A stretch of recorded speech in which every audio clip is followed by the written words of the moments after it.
Now let us start by solving inequalities in one variable. Alright, so you solve as you would with an equation. So first we subtract 2 from both sides.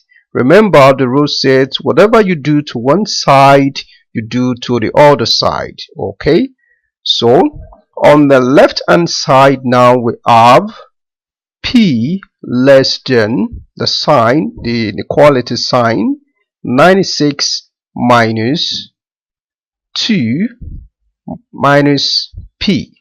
Okay, so now we have P less than 96 minus 2 is 94 minus P. So again you add P to both sides. Whatever you do on the left hand side you do on the right hand side. So on the left hand side we now have 2P less than, this we eliminate this, minus P plus P0, so we have 94. So we still go ahead to divide both sides by 2. 2 cancel 2 on the left hand side, then on the right hand side 2 goes in here, 1, 2 in 9 we have 4, remainder 1, 2 in 14 gives us 7. So P is less than 47. Okay, so for a check to know if this statement is correct, we choose a number.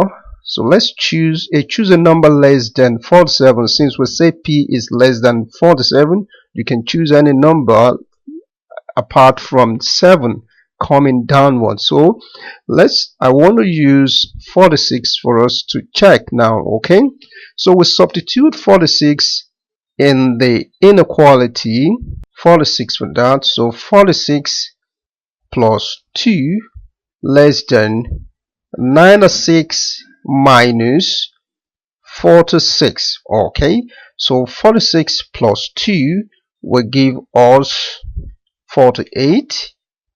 Then 46 minus 96 minus 46 will give us 50. So the statement that P is less than 47 is correct.